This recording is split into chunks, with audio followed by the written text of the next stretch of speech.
Asticha. So, how did, Yeah, what, I think, are we on? Mm-hmm. Oh, good. Okay. We are. So I think what is unique about Shlomo was his ability to touch whoever he came in contact with.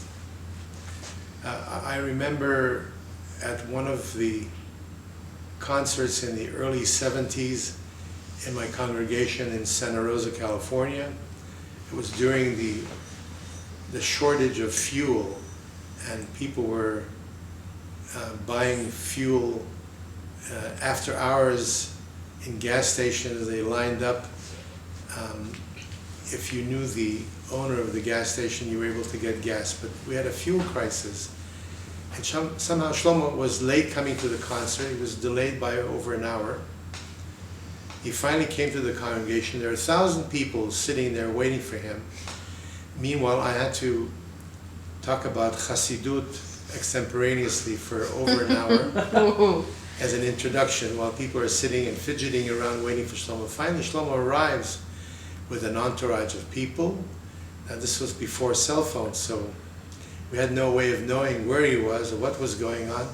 We just assumed that they ran into trouble, that they ran out of gas and had to look for gas in order to make the trip. It was an hour and a half away from San Francisco.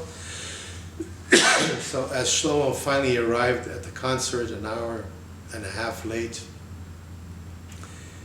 he started out from the back of the hall and worked his way up, shaking everybody's hand. This was his usual way of dealing with crowds. He would shake, embrace, meet people, touch them in whatever way he could. And this added another 45 minutes to the delay of the concert. But he had the amazing ability to come on stage and transform a fuming crowd who were by now terribly upset that they had been delayed for so long. But nobody moved. Everybody wanted to see who Shlomo was. And as he started talking, you could feel the energy shifting in the room. What was this kind of very overt anger and on the part of the crowd there soon enough turned into very beautiful vibrations that Shlomo started to sing and tell stories, apologizing for the fact that they had run out of gas and they had to push the car to the nearest gas station. I can just see him doing that, pushing the car with all the chevra to the gas station to get some more gas. But he had this incredible ability to make everyone feel as though he was addressing them individually, and this was in a crowd of 1,000 people. As he looked at the crowd out there, whoever he came in contact with felt at peace and at oneness with themselves. Shlomo had this ability to create that very special space within all of his concerts and create a community out of the audience. And this was something which really was an attractive quality about him. He was a big Talmud Chacham.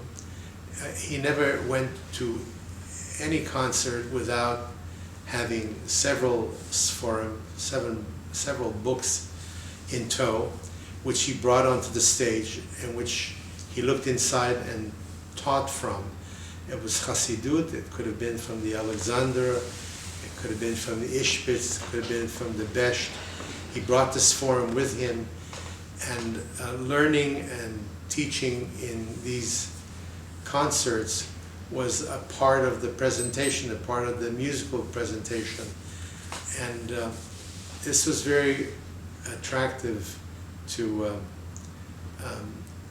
the chevra at the time, because it showed the tremendous depth of his learning, and one of the very unique qualities was being able to, if he was teaching Rav Nachman,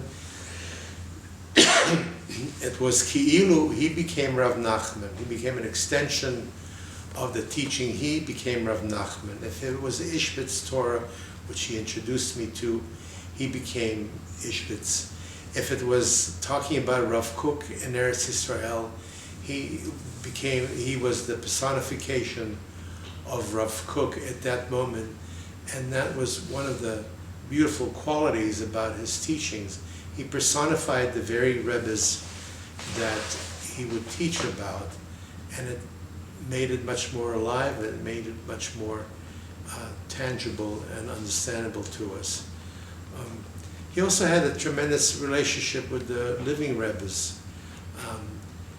I know that for Zalman called him my buddy, because they were the first to get out there into the world, and you might say that that outreach was one of the originators of this whole notion was Shlomo and Zalman, who went out into the field as shluchim of the Rebbe, and they started this whole industry called Balei Tshuva, and outreach to the Balei Tshuva. So he had a relationship with Reb Zalman. He had a relationship with the Amshanover Rebbe. I was privileged to be one late night at the Amshanov Rebbe with our holy brothers Menachem Kalish, Holy Menachem, and Reb Micha Oddeheimer, and we went to see the Rebbe late one night, and as we were sitting and waiting to be brought in.